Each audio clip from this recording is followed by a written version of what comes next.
Assalamualaikum warahmatullahi wabarakatuh. Berjumpa kembali dalam mata kuliah Komunikasi Data dan Jaringan Komputer.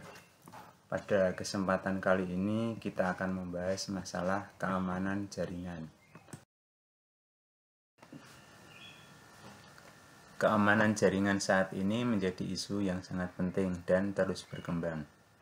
Beberapa kasusnya menyangkut keamanan sistem saat ini, seperti pencurian akun media sosial, masuknya akses informasi dari pihak yang tidak berhak, dan berkurangnya tingkat validitas data.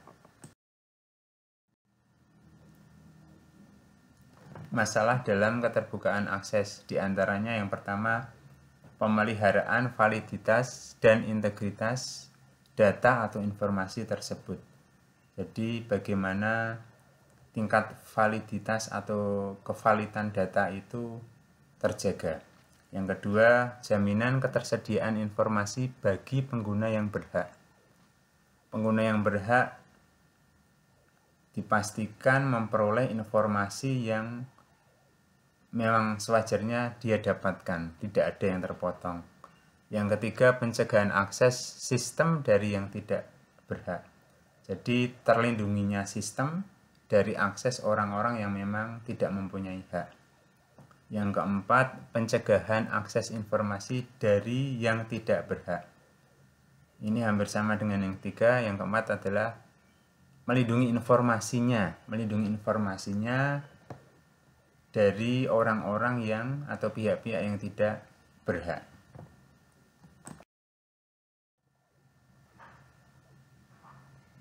Hal-hal yang membahayakan jaringan diantaranya adalah probe.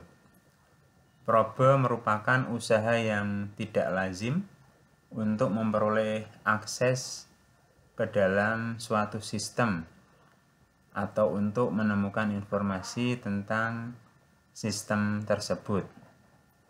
Yang kedua ada scan. Scan itu merupakan kegiatan probe dalam jumlah besar dengan menggunakan tools secara otomatis. Yang ketiga ada account compromise, ya. Merupakan penggunaan account sebuah komputer secara ilegal oleh seseorang yang bukan pemilik account tersebut. Yang keempat ada root compromise. Itu mirip dengan account compromise, dengan perbedaan akun yang digunakan secara ilegal adalah akun yang mempunyai privilege sebagai administrator sistem. Akibat yang ditimbulkan bisa mengubah kinerja sistem, menjalankan program yang tidak sah. Yang selanjutnya ada paket sniper, ya. Paket sniper ini merupakan program yang dapat digunakan untuk menyadap data ataupun informasi melalui jaringan komputer. Jadi di tangan seorang admin, program sniper sangat bermanfaat untuk mencari debug, ya, atau kesalahan jaringan atau memantau adanya serangan. Selanjutnya ada denial of service, ya.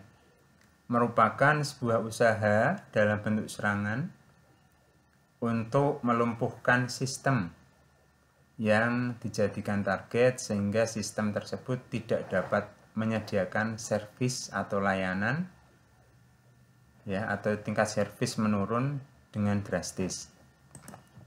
Ada lagi exploitation of trust. Ini merupakan pemerolehan akses komputer secara legal dengan memanfaatkan identitas yang samar.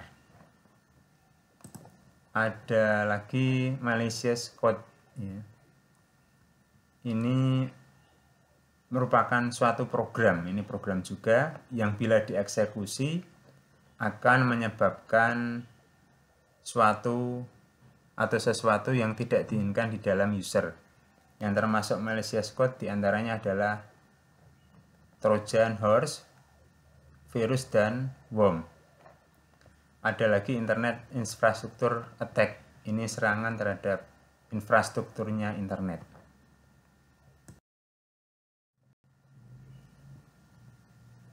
Perencanaan keamanan.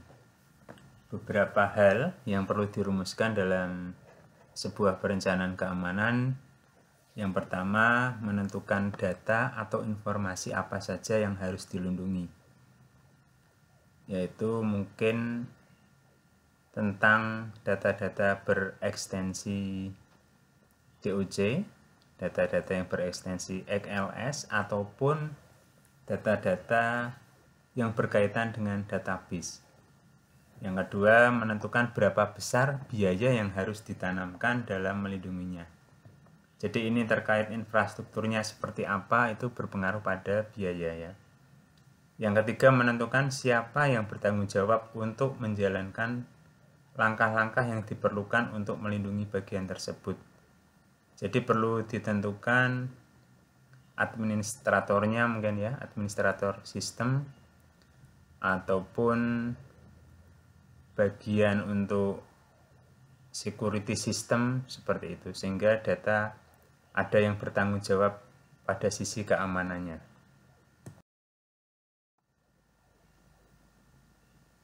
Metode keamanan jaringan. Yang pertama, dengan pembatasan akses pada suatu jaringan. Beberapa hal yang bisa ditempuh pada metode ini. Yang pertama, internal password authentication. Yang kedua, server-based password authentication.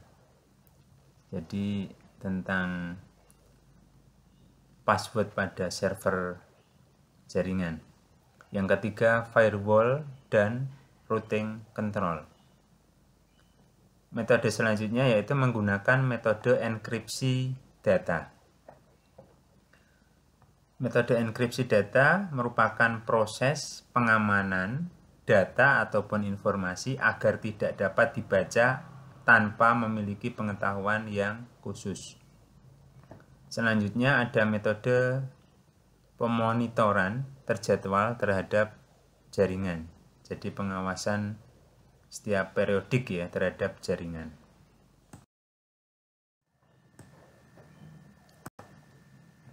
Password. Password merupakan akun administrator pada suatu server.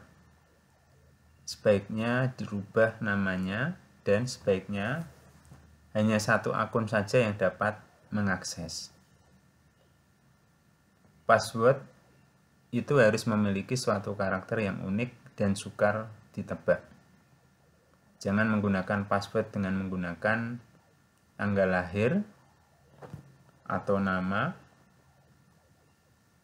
atau hobi seperti itu. Kalau bisa, password merupakan variatif dari karakter angka yang unik, yang sulit untuk ditebak.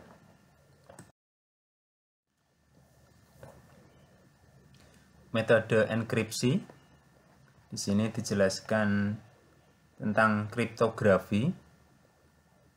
Digunakan untuk mencegah orang yang tidak berhak untuk memasuki komunikasi sehingga kerahasiaan data dapat dilindungi. Metode yang digunakan dalam enkripsi diantaranya ada DES, yaitu Data Encryption Standard. Ini polanya masih standar. Ada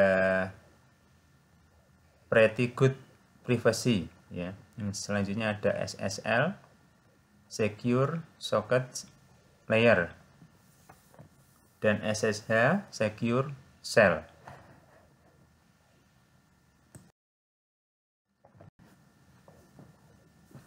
Memonitor jaringan.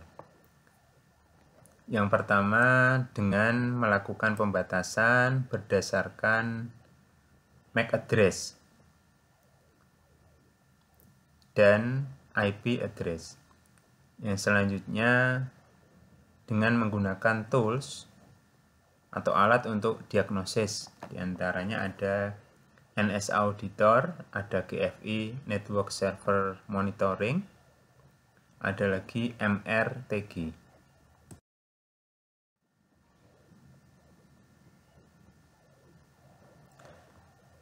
Intrusion Detection System atau IDS merupakan sebuah sistem untuk mendeteksi penyalahgunaan jaringan dan sumber daya komputer.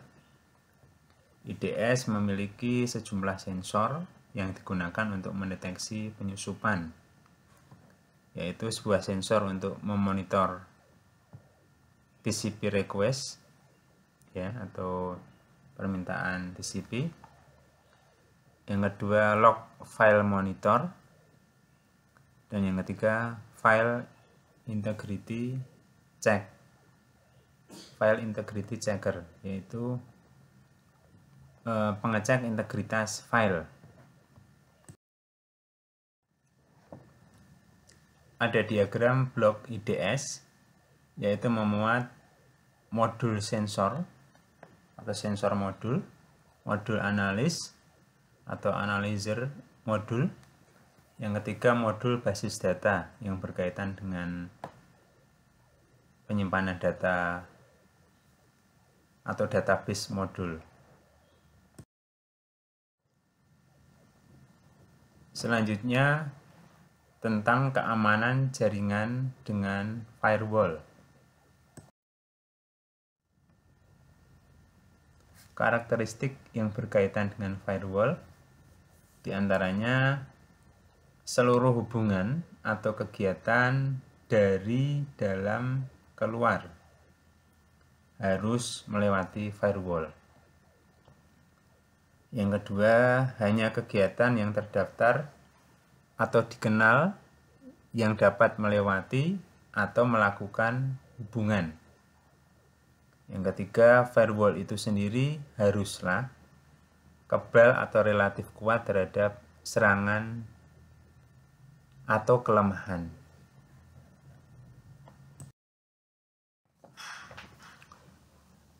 Jenis-jenis firewall diantaranya ada paket filtering firewall, ada circuit level gateway, dan yang ketiga application level gateway. Konfigurasi firewall yang pertama ada screened host firewall system atau single home bastion. Yang kedua ada screened host firewall system,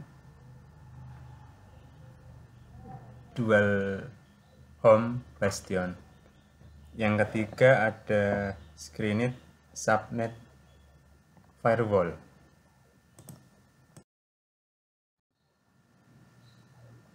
Membangun firewall, yang pertama mengidentifikasi bentuk jaringan yang dimiliki. Bentuk jaringannya seperti apa, topologinya seperti apa, apakah menggunakan topologi tree, bus atau ring. Yang kedua menentukan kebijakan, ya, kebijakan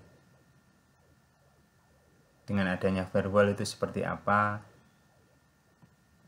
Yang ketiga menyiapkan software atau hardware yang akan digunakan, piranti-piranti perangkat lunak yang digunakan dan hardware atau perangkat keras yang digunakan disiapkan semaksimal mungkin.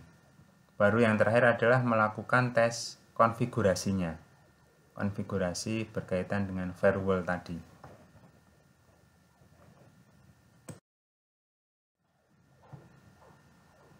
Selanjutnya tentang perawatan dan pemeliharaan jaringan. Kerugian akibat koneksi yang putus diantaranya terhambatnya proses pelaksanaan bisnis atau usaha suatu perusahaan, tertundanya beberapa pekerjaan yang dapat mengakibatkan kerugian materi. Dari penjelasan di atas dapat diambil sebuah kesimpulan bahwa jaringan adalah sebuah aset yang berharga. Jadi suatu jaringan koneksinya putus sebentar akan mengakibatkan proses bisnis yang terhenti sehingga mengakibatkan keuntungan yang berkurang.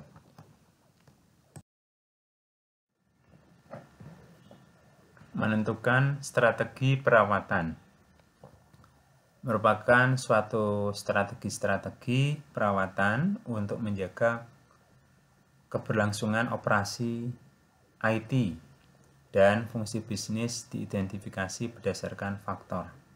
Faktor tersebut antara lain yang pertama adalah anggaran. Ya, anggaran ini menyesuaikan strategi yang akan dibuat, infrastruktur yang akan dibuat seperti apa, terus kebutuhan software hardware-nya seperti apa.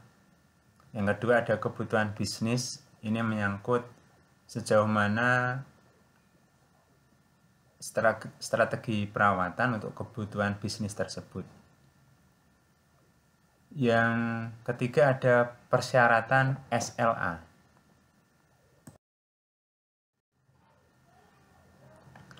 SLA. Jadi SLA atau yang dikenal dengan perjanjian tingkat layanan adalah perjanjian formal. Jadi resmi antara service provider dengan pelanggan untuk menetapkan suatu level layanan QoS tertentu. Beberapa parameter yang dapat mempengaruhi SLA untuk layanan voice adalah ada packet loss, ada delay, ada jitter, dan throughput.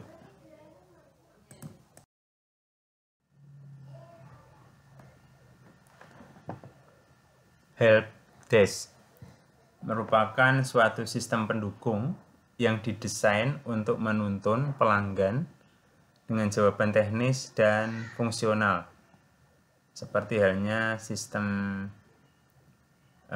cerdas yang bisa memberikan bantuan kepada pengguna. Metode identifikasi masalah.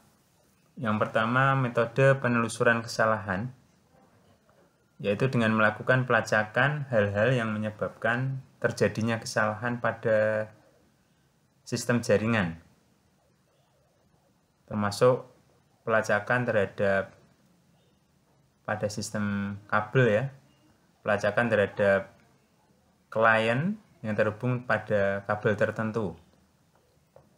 Yang kedua, metode try and error, melakukan percobaan dan mencatat hasil yang dikeluarkan untuk menemukan pemecahan ini secara detail.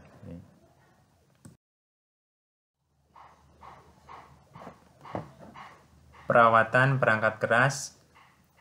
Yang pertama dengan membersihkan setiap perangkat keras jaringan dari debu yang menumpuk. Jadi khususnya pada sirkulasi fan-nya itu harus benar-benar bersih sehingga udara panas yang ada di dalam piranti itu bisa keluar. Yang kedua, melakukan penyusunan kabel LAN secara teratur untuk mudah dalam melakukan penelusuran kesalahan. Jadi pada setiap kabel LAN yang ada, pada ujung-ujungnya perlu diberikan label ya. Ini untuk komputer klien berapa, ini klien berapa, seperti itu. Jadi akan mudah mendeteksi jika terjadi tidak connect. Yang ketiga, memastikan antena yang terhubung ke ISP atau Internet Service Provider tidak berubah posisi dari posisi semula dan berada pada kondisi line of sight ya. Perawatan perangkat lunak. Tidak melakukan perangkat lunak yang memakan memori besar pada komputer. Jadi perangkat lunak, instalasi perangkat lunak disesuaikan dengan kondisi hardware-nya. Perangkat lunak yang memakan memori besar antara lain adalah game. Ya, ini game-game ini kalau bisa dipisahkan ya, dipisahkan dari komputer klien ataupun komputer server. Yang kedua, selalu memperbaharui kompatibilitas perangkat lunak dengan perangkat keras. Mungkin perlu update seperti itu pada periode tertentu, yaitu untuk menyesuaikan keselarasan hardware dan software terbaru.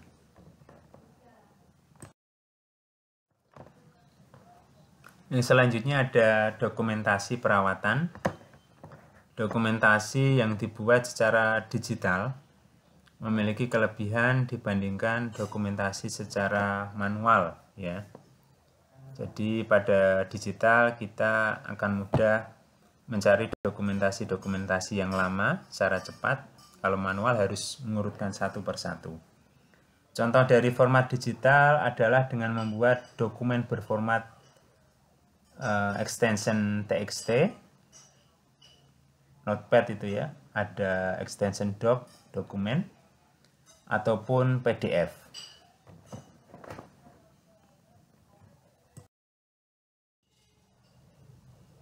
Pembaharuan jaringan. Jadi suatu pembaharuan jaringan itu digunakan untuk dapat memenuhi permintaan perubahan suatu sistem. Laporan kesalahan dan laporan helpdesk perlu dikumpulkan dan ditinjau terlebih dahulu. Di antaranya untuk dijadikan sebagai bahan pertimbangan dalam proses pengerjaan permintaan perubahan sistem. Jadi masalah yang berkembang pada jaringan atau sistem dapat dilayani secara baik. Yang kedua, agar dapat menjalankan permintaan secara terstruktur sesuai dengan laporan dan permintaan yang ada. Selanjutnya ada modifikasi sistem. Ini tentang bagaimana koreksi kesalahan sistem. Jadi sistem yang perlu dimodifikasi, kemungkinan faktornya adalah adanya beberapa kesalahan yang ada dan itu harus dilakukan perubahan. Perbaikan sistem, ini kaitan yang pertama tadi. Terus pengembangan sistem. Pengembangan sistem itu dari sistem yang lama memungkinkan perbaikan dan lebih dari itu ya. Jadi penambahan fungsi-fungsi pada sistem yang memungkinkan adanya permintaan dari pengguna yang lebih. Staf yang ditugasi diantaranya ada administrator. Ya, administrator ini kaitan dengan jaringan yang istilahnya melakukan pengarahan pada jaringan. Ada IT technical support. Ini kaitan dengan pengelolaan database bisa ataupun sistem itu sendiri. Yang ketiga, provider jaringan. Ini kaitan dengan Internet Service Provider.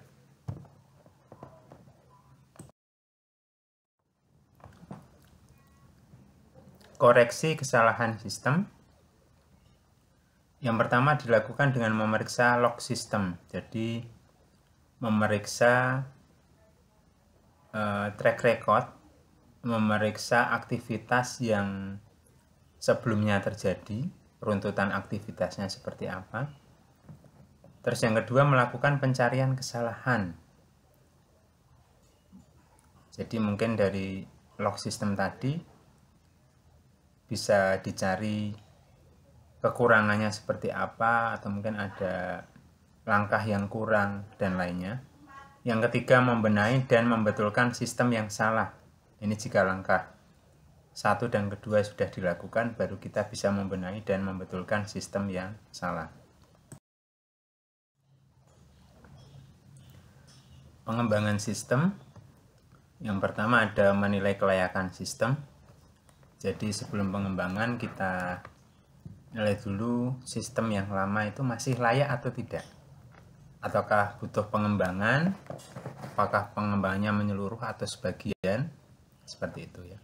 Yang kedua, memperbarui seluruh komponen dalam sistem. Jadi ini kaitan yang pertama, jika memang pada sistem lama sudah tidak mampu mengikuti perkembangan, jadi mungkin bisa diganti seluruh komponen yang ada dalam sistem tersebut. Yang ketiga, menyelaraskan dengan standarisasi teknologi yang baru.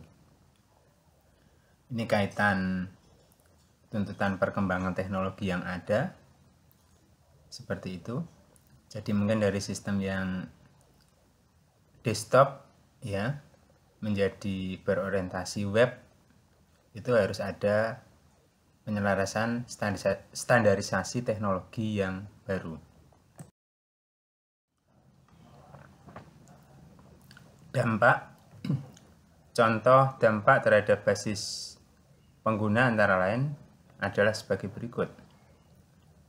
Yang pertama, pemadaman jaringan sementara waktu.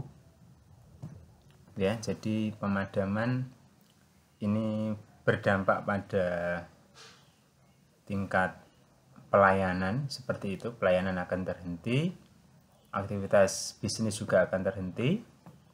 Yang kedua, user akan offline sementara waktu, ya.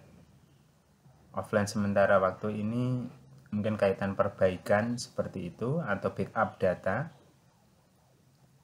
Sedangkan perubahan yang terjadi ketika terjadi migrasi dari jaringan kabel ke jaringan nirkabel, jaringan kabel ke jaringan tanpa kabel maksudnya, antara lain adalah sebagai berikut.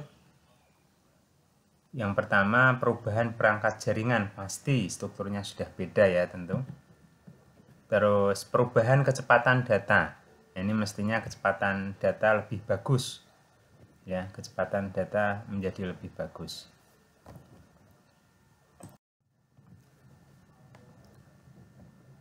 Itu tadi materi tentang keamanan data dan jaringan. Selanjutnya ada tugas evaluasi, yaitu yang pertama, misalkan Anda bekerja sebagai network admin di dalam lingkup administrasi kesehatan dengan kasus isu keamanan jaringan yang ada saat ini. Menurut Anda, bagaimana cara Anda untuk mengamankan data-data yang ada dalam lingkup kerja Anda? Jelaskan dengan detail beserta langkah upayanya bila terjadi kebocoran data. Yang kedua, bagaimana upaya Anda bila terjadi update atau maintenance pada sebuah jaringan di suatu instansi kesehatan, sedangkan sistem tersebut harus selalu online dalam memberikan layanannya. Terima kasih atas perhatiannya. Semoga bermanfaat materi yang saya berikan. Mohon maaf jika ada kekurangan dan kesalahan. Saya akhiri. Wassalamualaikum warahmatullahi wabarakatuh.